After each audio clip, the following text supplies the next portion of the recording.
오늘은 엑셀러 검사에 대한 말씀을 한 꼭지 준비했습니다. 엑셀러 검사는 수백 개 이상의 지능 검사가 개발되어 있는 중에서 굉장히 많이 사용되는 그런 검사이고요. 12년에서 15년 주기로 새로운 버전이 나오고 있는 셈입니다. 그러니까 초판이 나온 이후 이제 개정판, 그다음에 3판, 4판, 그리고 이제 아동용 위스코 같은 경우는 5판까지 나와 있는 상태고요. 유아용, 그러니까 유아용이라고 그러면 만 30개월, 2세 6개월 아이부터 7세 7개월 아이들까지 이제 적용할 수 있는 이제 유아용, 윕시라고 얘기하죠. 윕시라는 버전이 또 있고요. 그 다음에 성인용 버전이 또 있습니다. 16세 이상인 이제 사람들한테 적용해서 60세 이상까지도 적용할 수 있는 성인용 검사 버전이 또 있습니다. 와이즈라고 그래요. 그래서 성인용 와이즈 혹은 웨이즈, WAIS인데 성인용 버전과 윕시, 유아용 버전은 이제 4판권이 나와 있는 상태고, 위스크라고 해서 이제 아동용 만 이제 6세부터 16세 11개월, 그러니까 실제로 이제 17세까지 적용할 수 있는 아동용 버전은 5판까지 나와 있는 이제 상태입니다. 그래서 웩슬러 영수소가 이제 미국에 여전히 웩슬러 박사 이후에도 이제 그 후계자들이 지속적으로 운영을 하고 있는 상태고, 버전이 자꾸 이제 업그레이드 되면서 점점 그 통제가 좀 강화되고 있다 할까요? 점점 더 엄격해지고 있습니다.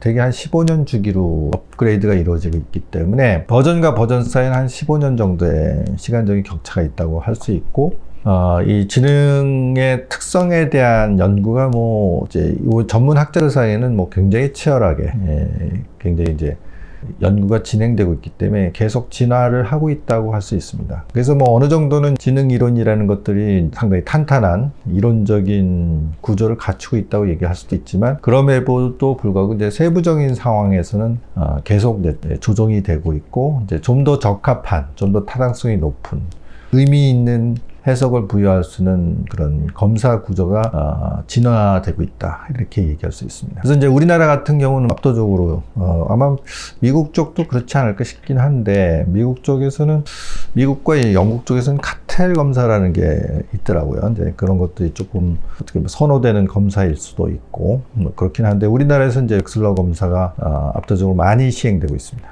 물론 이제 지능검사라는 게 하도 많고, 학교에서 이렇게 집단적으로 진행되는 경우에는 지필검사 형태로 해가지고 이제 단체로 진행되는 경우가 있는데, 되게 이제 지능검사의 평가 방법이라든가 이런 것들은 어느 정도는 좀 정립이 돼 있는 것 같고요. 그리고 지필검사로 진행되는 단체 검사의 결과도 실제로 1대1로 진행되는 그런 검사하고 사실은 결과치가 크게 다르지는 않는 거로 나타나고 있습니다. 물론 이제 해석상에 좀 약간 조심해야 될 부분이 있죠. 표준 편차 같은 것들이 이제 지능 검사 좀 다르게 설정되어 있기 때문에 자칫 이거하고 이거하고 어느 게 맞는 거야? 이런 혼란이 있을 수 있기 때문에, 지능학자들은 이제 지수보다는 소위 퍼센타일이라고 해서 100분위로 이제 비교해 보는 것들 더 선호하더라고요. 어쨌든 우리가 보통 영재라고 분류하는 기준은 대부분은 이제 표준 편차의 2배 이상, 그렇게 되면 대충 2% 정도 되거든요. 그러니까 최상위 2%의 아이들을 영재로 학술적으로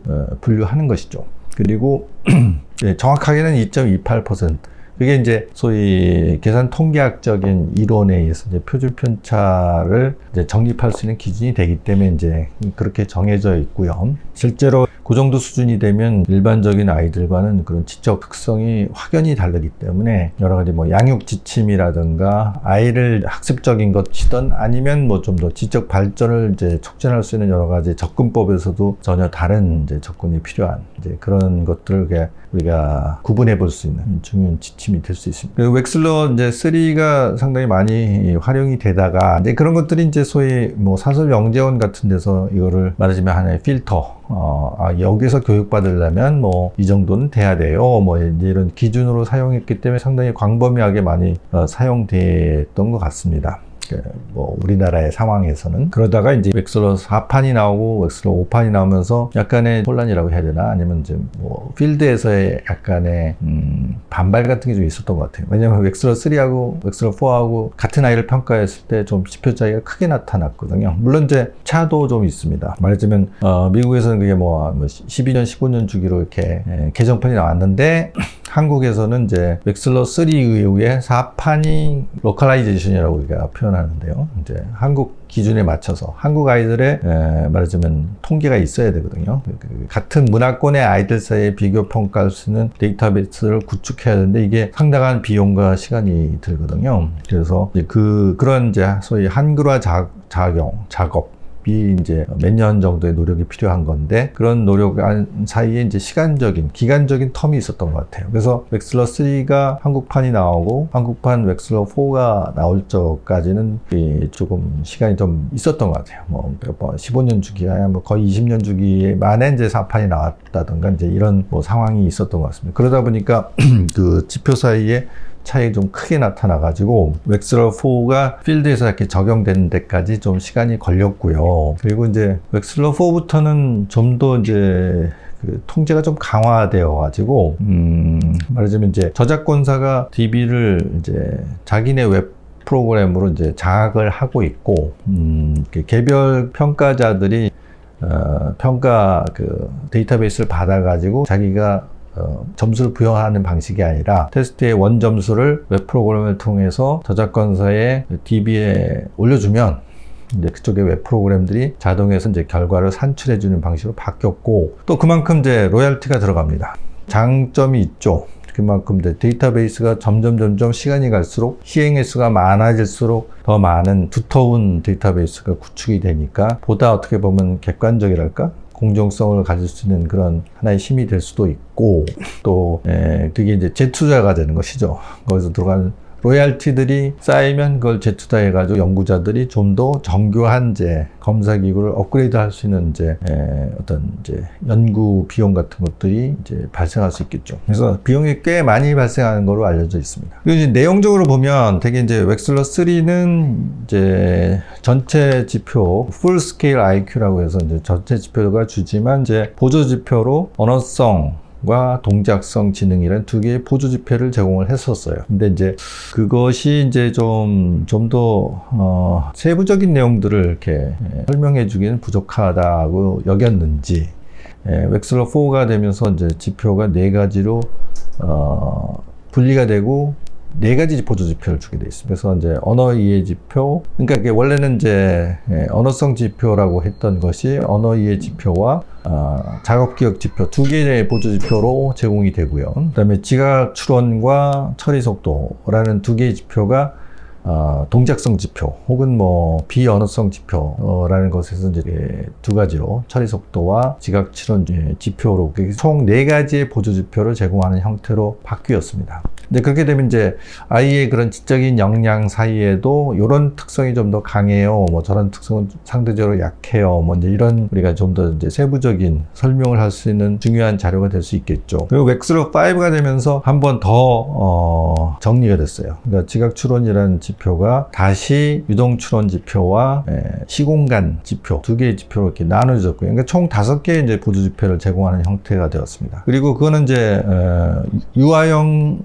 웩슬러 4부터 사실은 그 5개의 지표로 보조 지표가 나눠지는 게 적용되었어요. 그러니까 아직까지도 성인용 4판에서는 4개의 지표를 사용하고 있고요. 유아용 4판과 아동용 5판에서만 5개의 지표를 제공하게 되어 있습니다. 근데 5개의 지표가 제공되고 있긴 한데 그 중에서 좀 더 가중치가 높은 보다 중시하는 지표가 있고요. 상대적으로 이제 가중치가 좀 낮은 지표도 있습니다. 그러니까 처리 속도와 작업 기억이라는 지표, 그 다음에 이제 시공간 지표는 상대적으로 낮은 가중치를 가지고 있고요. 유동 추론과 이제 언어 이해 지표는 좀 더 두 배 정도의 가중치를 부여하게 돼 있습니다. 이제 그것이 보다 이제 아이의 전체적인 지적 역량을 평가하는데 중요하다고 이제 학자들의 연구 결과가 축적되었기 때문에 그렇게 적용되는 것이라고 이해할 수 있겠습니다. 그러면 가중치가 낮은 지표는 어떤 것이냐, 왜 그렇게 하느냐, 그런 것들은 약간 좀 성격이 좀 다른 것 같습니다. 그러니까 처리 속도와 같은 경우는 이제 특히 처리 속도 같은 경우는 약간 기능적이라고 봅니다. 말하자면 반복 훈련을 통하면 쉽게 개발이 된다, 그런 경향성이 나타난다, 그렇게 보는 것이고요. 작업 기억과 이것은 중간 정도 되는 것 같아요.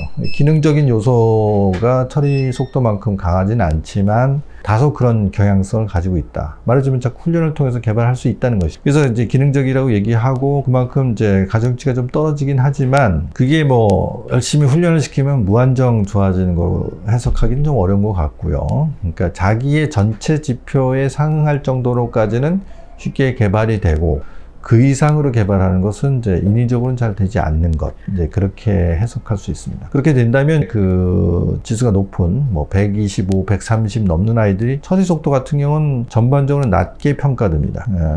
평균이 실제로 100밖에 안 나오니까요. 그러니까 다른 것들은 130 정도의 지표들을 보이는데 처리 속도는 평균 100. 그러니까 고지능 아이들의 한 절반은 100도 안 나오는 그런 이제 평가가 나오기 때문에 이게 이제 사람들한테 좀 당혹스럽게 느껴질 수 있어요. 왜 이게 이렇게 낮게 나오지? 그렇게 할 수 있으나 그것은 이제 전체 지표에도 큰 영향을 주지 않고 대부분은 성장하면서 지표들은 특별한 인위적인 노력을 하지 않아도 개선되는 거로 나타납니다. 그래서 크게 걱정하실 일은 되게 아닌데 이제 아무래도 한쪽 지표가 지나치게 상대적으로 낮게 평가되기 때문에 걱정을 하시는 분들이 꽤 많이 계시지만 그렇게 볼 필요는 없다, 이렇게 말씀드릴 수 있고요. 마찬가지로 작업 기억 같은 경우도 조금 인위적으로 노력을 하면 개선할 수도 있고 나이가 들면 점차적으로 좋아지는 경향성이 있습니다. 그렇긴 하지만 처리 속도처럼 그렇게 극단적으로 낮게 나오는, 상대적으로 낮다는 뜻입니다. 되게 한 100 근처라면 평균적인 수준이니까 문제가 있는 수준은 아니지만 좀 낮게 나오는 것에 비해서 중간적인 특성을 갖고 있고요. 그 다음에 이제 그 시공간 지표가 조금 가중치가 낮은 편이긴 하지만 시공간 지표가 분리되어 나옴으로 해서 웩슬러 4에서는 그 지각 추론이 갔던 소위 가중치가 조금 더 확대되는 경향을 나타났습니다. 결과적으로 이제 다른 지표들, 특히 처리 속도와 작업 기억의 지표는 가중치가 상당히 줄어든 그런 이제 결과가 나왔습니다. 그래서 이제 가능하면 최신 버전인 유아용인 경우는 버전 4, 그리고 아동용인 경우에는 버전 5, 5판을 적용하는 것이 좀 더 이제 최신의, 좀 더 정교한 지능 이론의 평가에서는 이제 좀 더 이제 그 타당성이 있다, 아니면 조금 더 우리가 좀 더 정확한 이제 측정이다, 이렇게 얘기할 수 있을 것 같습니다. 너무 좀 이제 이게 좀 세부적으로 들어가서 내용들이 다소 난잡한 부분이 있는데 오늘은 여기까지 하도록 하겠습니다.